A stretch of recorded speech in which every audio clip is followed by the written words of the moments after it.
ఆమోసు గ్రంథము 3వ అధ్యాయము. ఐగుప్తు దేశము నుండి యెహోవా రప్పించిన ఇశ్రాయేలీయులారా, మిమ్మును గూర్చియు ఆయన రప్పించిన కుటుంబము వారినందరినీ గూర్చియు ఆయన సెలవిచ్చిన మాట ఆలకించుడి. అదేమనగా, భూమి మీది సకల వంశములలోనూ మిమ్మును మాత్రమే నేను ఎరిగియున్నాను. గనుక మీరు చేసిన దోషక్రియలన్నిటిని బట్టి మిమ్మును శిక్షింతును. సమ్మతింపకుండా ఇద్దరు కూడి నడుతురా?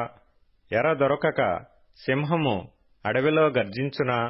ఏమీయూ పట్టుకొనకుండనే కొదమసింహము గుహలో నుండి బొబ్బ పెట్టునా? భూమి మీద ఒకడును ఎరపెట్టకుండా పక్షి ఉరిలో చిక్కుపడునా? ఏమీయూ పట్టుబడకుండా ఉరిపెట్టువాడు వదలి లేచునా? పట్టణమందు బాకానాదము వినబడగా జనులకు భయము పుట్టకుండునా? యెహోవా చేయనిది పట్టణములో ఉపద్రవము కలుగునా? తన సేవకులైన ప్రవక్తలకు తాను సంకల్పించిన దానిని బయలుపరచకుండా ప్రభువైన యెహోవా ఏమీయూ చేయడు. సింహము గర్జించెను, భయపడని వాడెవడు?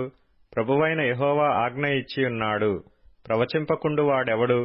అష్డోదు నగరులలో ప్రకటన చేయుడి, ఐగుప్తు దేశపు నగరులలో ప్రకటన చేయుడి.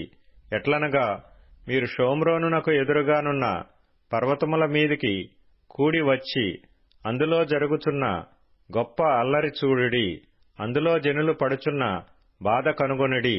వారు నీతిక్రియలు చేయ తెలియక తమ నగరులలో బలాత్కారము చేతను దోపుడు చేతను సొమ్ము సమకూర్చుకొందురు.